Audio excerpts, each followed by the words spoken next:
Welcome to Snakes and Otters, a pointless discussion of eternal questions. Get ready, we're about to live in your head rent-free. Hello, Otterites, this is episode 164.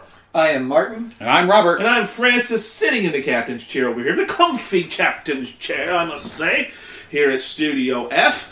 Why were you suddenly doing an English accent? Because we are talking about, this is our first Philosophers episode. No, it's not. Well, in this series. In this series, Yes. You cut me off, so I was going there. We kind of come up with the idea, we did Voltaire back in the day. We had a blast doing that one. We actually did it for 2 episodes. And we've talked a few others. Nietzsche and we've been other things. We really need to just devote some serious time and effort to... Well, I said that months ago. I know. And we don't want to do that. No, we didn't say that. Yes, you did. Yes, we did. Yes, that was... That's right. Yes, anyway, yes. But I think it's a great idea. Now that it's no longer my idea, it's a good idea. Under the banner of our heroes, That's we're right. going to undertake examining... People you should know segment. People you should know. Philosophers. And it's so this is great part philosophers. Of, this is part of mutating our heroes into people you should know, famous figures, fascinating faces, whatever we end up calling it.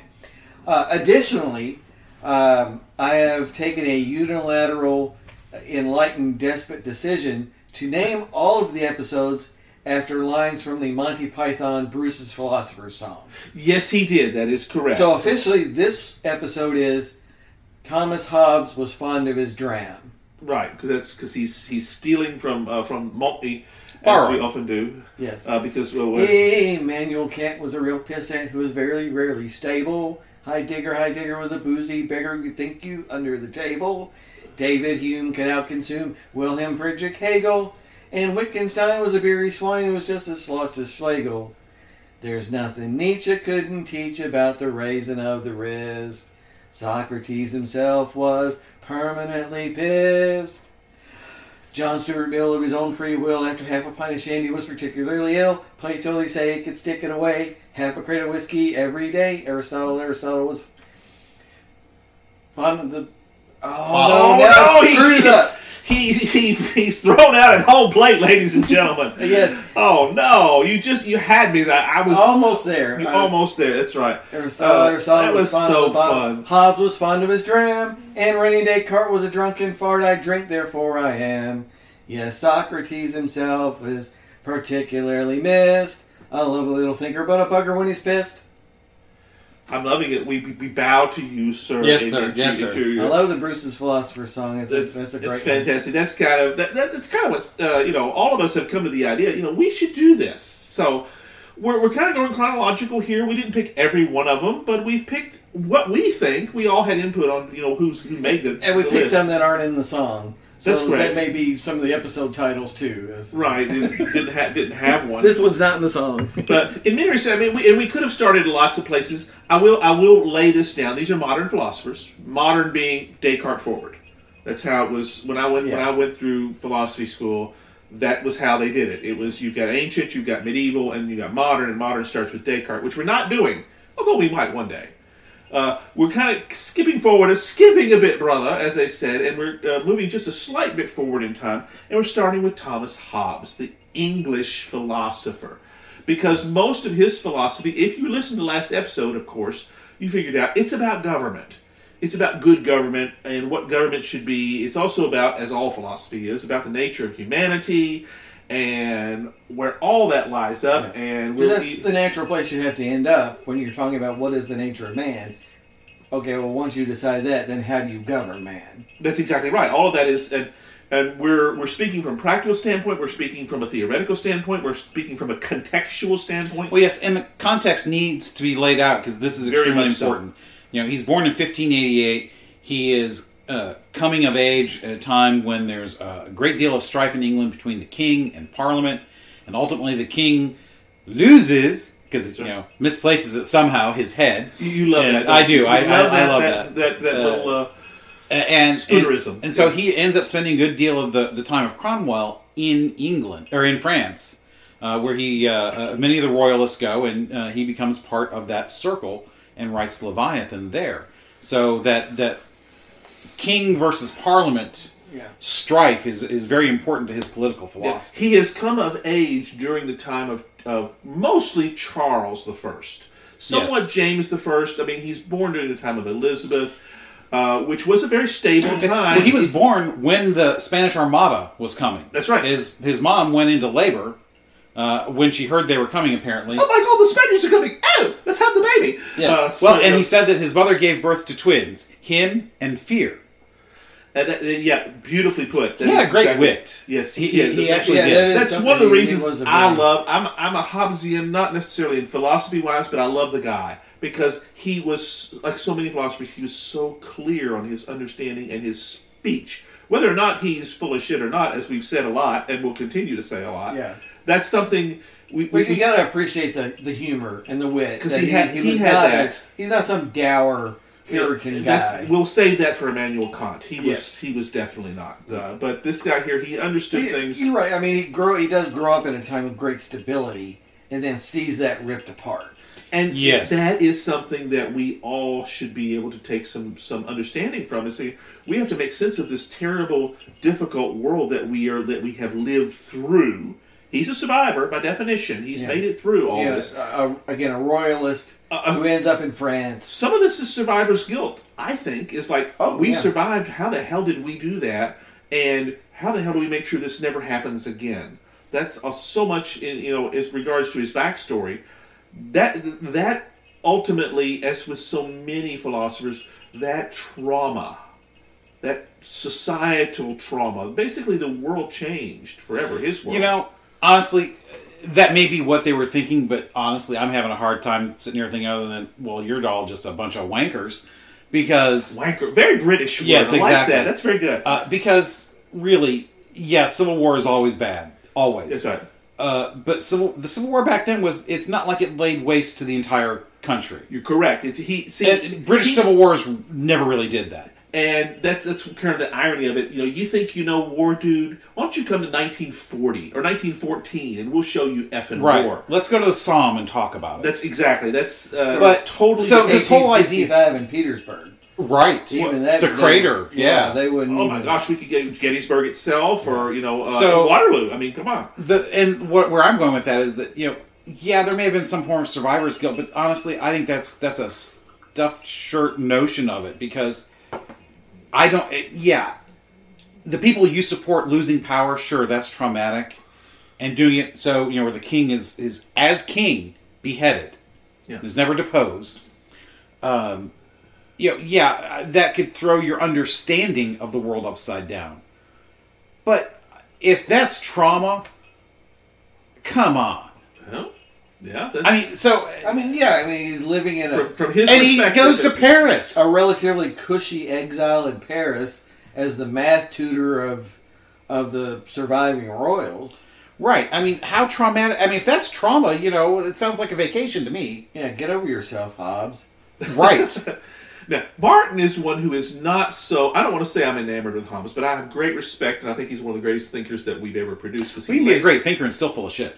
Well, I'm not denying that. I just think we are more likely to be pointing that out, I think. Yeah. Well, I was going to say Martin is one who's been sharpening his razor knife over here on his strap, as we've talked about him in the last episode. We talked about his quotations. But I think, Martin, you come from, and you'll freely admit this, I know, a very American perspective. Yeah, for an American, and that's kind of one of the things we're talking about. For American, this is almost like, who the F is that? Yeah. That's ridiculous. That's part of the reason why we bring him up. Well, that's right, because we fought a war against that type of idea. But we don't recognize the fact that that idea held sway for so long, and I think why it did deserves some scrutiny. Yeah. Well, yes, from a historian's perspective and a philosopher's perspective. It's an acknowledgement that, yes, I am a product of what I know, and in the same way, he's a product of what he knew. He knew stability. He knew that stability then shredded and ripped apart. He blamed the parliamentarians for ripping that stability apart. And there's no question. With the royalists, and he's a product of that milieu. Ooh, nice word. Nice word. Oh, you did it. You went to one of those great words. Well, that deserves a drink, so I think I'll have a drink to that. I'll drink to that. Milieu. Otterite says some of our favorite words: milieu, And hubris. Hubris, yes, that gets brought up a lot. Pathos is another. We have our favorite words that come out. Usually they're coming out of Martin's ass, but that's okay. We're all right with that. And then hookers and blow. And then hookers and blow. Skip a bit, brother. But really, Hobbes is seen, I think, as kind of the prototypical beginnings of let's talk about systems of government. Because if you think about it from a modern philosopher's perspective, that's why he chose him. For the modernist, he is a starting point. He's a starting point because Descartes was not interested in any of that. Yeah. I mean, he was in that whole I think therefore I am. That was exploration of consciousness and identity and all of that, and which is a great story. We probably should have done Descartes. We may one day, but most of our interest, I think, and maybe I'm speaking. Please correct me when I get this out. Is we find meaning in the larger picture of humanity, less so on the individual. I don't know. I think therefore I am is well worthy of a bullshitting session of our own. Oh, absolutely, yeah. Which is what we call another term for snakes and otters. Exactly. It's a pointless discussion of eternal questions. That's right. Yeah, and that you don't get much more eternal than that. Right. That's why Descartes he'll make an appearance at some point. Because. The individual is important because every group is made up of individuals. That's right. And, whether you come at it from the group side or the individual side, you got to understand a little bit of both. Well, we enshrine, as in the three of us, enshrine that individual liberty, rights, dignity, sanctity, all that stuff. That's one of the basis and foundations of what we talk about. Right. And this is why I come down on these guys are so full of shit so many times, whether it's Voltaire or Hobbes. Yeah. And that is that we aren't locked into this one way of looking at things like Hobbes is. That's right. Or even Voltaire. So you find philosophers very deterministic. That once they've decided that this is the nature of humanity, then here's where it goes forward to, regardless of where that forward point is. Well, that's teleological. Yeah. So that's exactly what that is. It's going towards the ultimate end. Right. They're locked into that one point of view, and they can only see the good of their point of view, not where it's going to go wrong. Not even where it could go wrong, where it will go wrong. That's right. They're not thinking teleological. They're not thinking about the end game. Right. They don't care. They're thinking about this. Even Thomas More with his Utopia. Uh-huh. It's stopping at the good. That's right. So, as much as we admire and love a man like More, he's stopping at the good. And we all recognize, and partially that's, in hindsight, because we've seen the results of so many of these philosophies applied.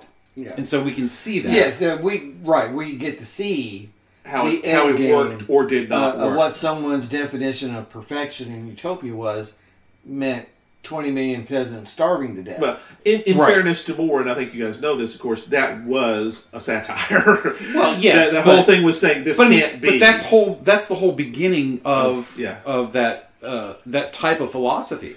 Oh, yes. Jonathan Swift, who probably deserves some time with us, too, by the way, stole from More's Utopia. Not in concept, but at least in theory and approach. He's probably the greatest English satirist that's ever been. Well, he owes lots of roots to More and other people that did it before. So, we are not locked into that single point of view that so many other philosophers we discuss are. And, so as you said, we can see how the enlightened despot of Hobbes leads to the 20 million peasants starving in the 1930s and 40s. And, sure. We've actually had a living laboratory, a historical laboratory, to say, well, Hobbes, it was tried, and here's where it didn't work. Right. And to us, it comes to the point where we knew it would never work. Well, we can't say we knew it would never work. We can't say that. But I think we understood that intrinsically it's not going to work. Yeah, and it's not just because we saw it. That's the great flaw of political discourse in today's society. Where the famous. Well, we haven't had real socialism, or real socialism has never been tried. Right people have not really done it. Right, and all that. And, the person who values liberty stands athwart that, saying... Athwart history and saying...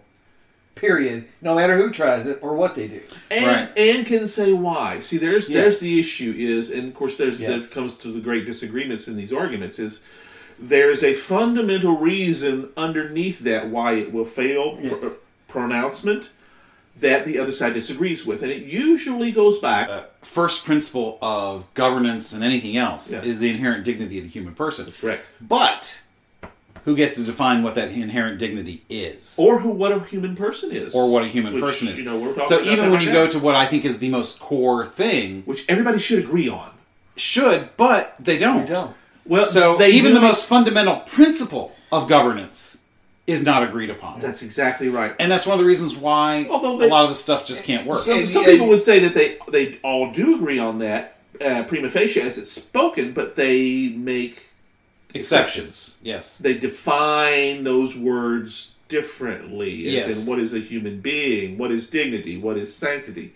Yes. A Down's baby in the womb is not a human being worth living. That's exactly it. I was going to say, that's kind of where we're at the moment. Yeah. The current zeitgeist. Ding, ding, ding. We should drink to that because that's another one. That's another word. Right. Oh my God, if we do the drinking game for all the words we like, we're going to be drunks by the end. These days, I think that's one of the reasons why I want us to write books. Yeah. Because I think at the end of the day, the Snakes and Otters philosophy of X will be a serious... And in order to... How do you achieve that safety? And safety by itself is not necessarily an end goal, but it is a necessary condition. Call it peace if you wish. Right, because prosperity only comes in safety in that milieu. Safety allows you to exercise your liberty. He saw diversity as a reality. Very true. He was very clear about that. Well, define diversity. Because diversity today means something different than it would have meant then. Diversity of opinion. Of opinion, yes. That's correct. That is not a valuable thing anymore. Racial was irrelevant to him. Right, but I'm saying diversity of opinion is not something that those who believe in diversity strive for anymore. That's right. Diversity of opinion and of perspective and of background, which leads to that. So background of itself was irrelevant, but... A society that has serious fences. Yes, that's correct. That's right. Fences, blinders, all which kinds they of saw things. as they saw it as a good thing. It is because if you don't have the peasants who are very good at what they do, to be the farmers, to be the workers, to be the stonemasons, all those things, those trades and those their position in society is enormous. Or I'm going to own a fleet of merchant ships. Or whatever. He has the opportunity to be very well educated. Very good. This is very good. They don't even have a pot to piss in. All they can do is just endeavor to change his. Right. Use his occasionally. They may have talent and ability. Don't go that far. They believe. Well, that's not in their language. That's right. But I think that is what they mean. There's some truth to that, and that's what I want to explore. Well, because the way they would put it is, they're betters. We are their betters. That's right. And that, by definition, is talking about worth of the individual. For Hobbes, and again, we want to focus on his political philosophy here. Right. For Hobbes, he does not have a problem with the class structure